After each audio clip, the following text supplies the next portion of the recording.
Greetings to all of you. Welcome to the platform of Fluency School of English to get ready for the race of PGTRB English examination.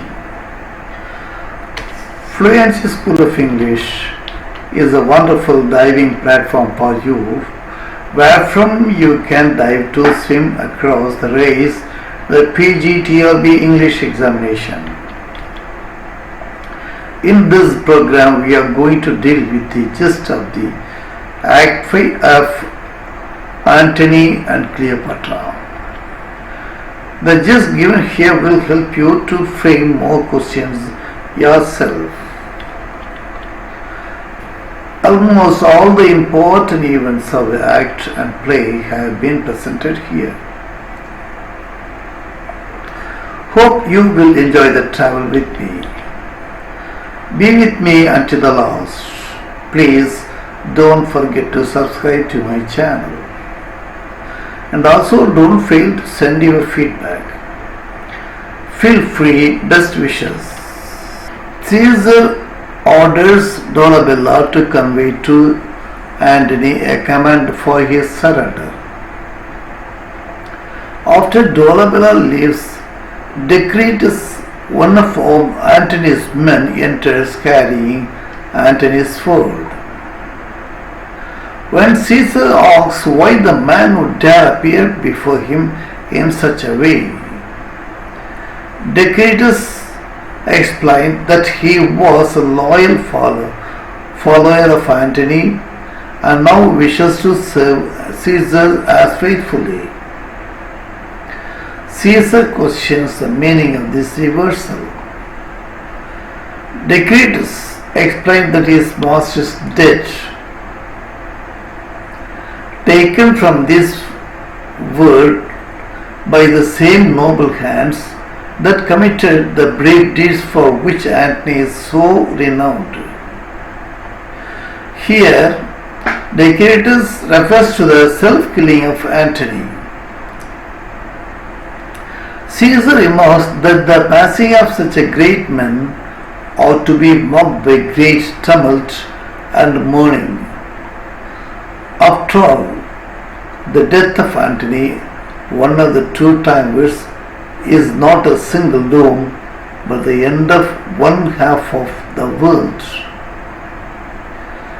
Agrippa notes the irony of the mourning Antony's death after having fought him so fiercely. Caesar and his men agreed that Antony was a great man, and Caesar declares it proper to mourn him.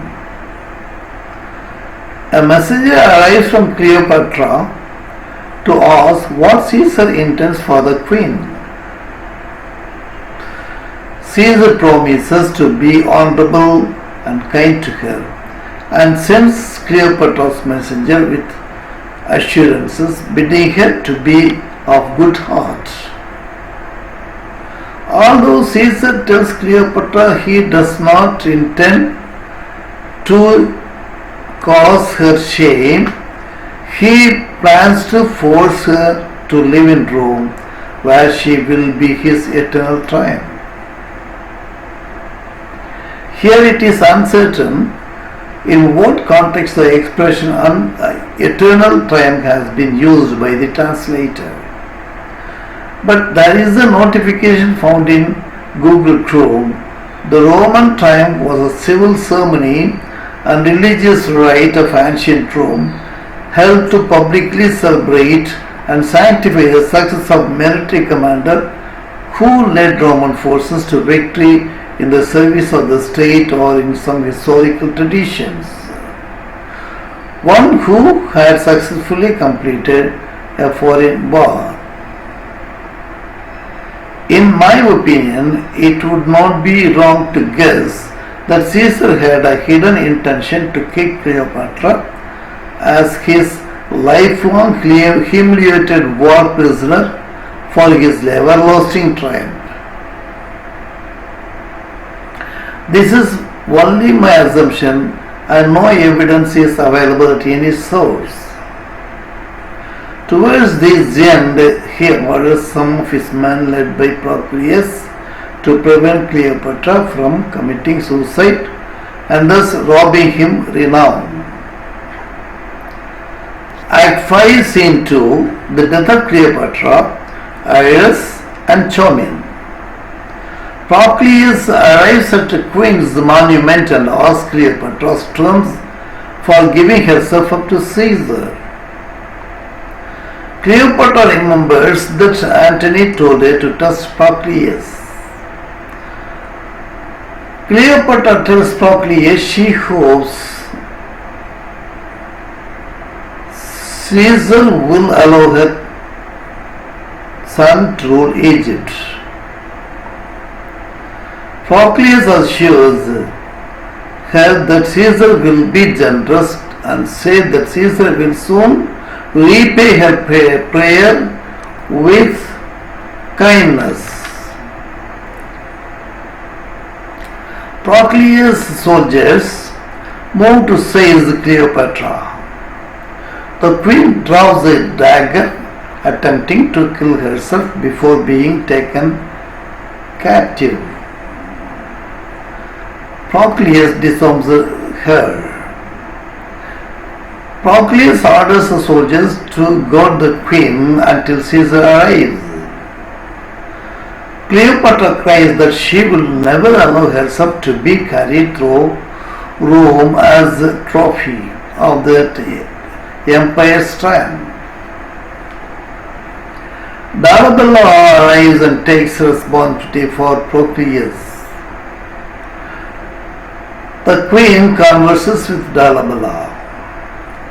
Caesar arrives and promises to spare Cleopatra's children and treat her well if she does not kill herself.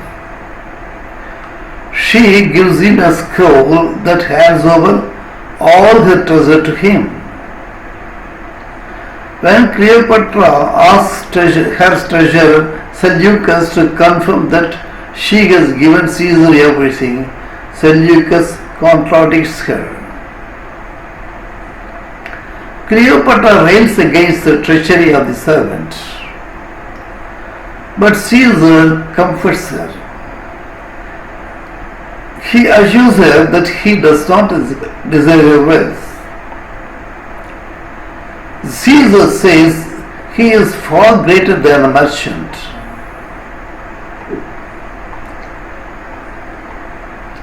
When Caesar leaves, Cleopatra admits to her maids that she doubts Caesar's intentions. Cleopatra remarks to her companions that Caesar is charming her with words. Iris and Charmian encourage her to follow the plan towards death. Dolabella confirms Cleopatra's doubts. Dolabella admits that Caesar means to send the queen to Rome and encourages the queen to respond to this news as she sees fit. Cleopatra does not want to be a spectacle for the entertainment of filthy Roman crowds. Cleopatra resolves to kill herself. Cleopatra would rather die than see herself imitated by a boy actor who would portray her as a common boor.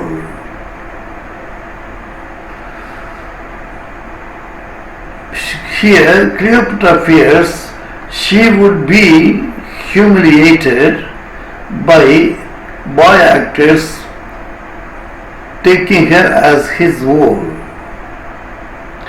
She orders Charmian and Iris to dress herself in her most queen's robes.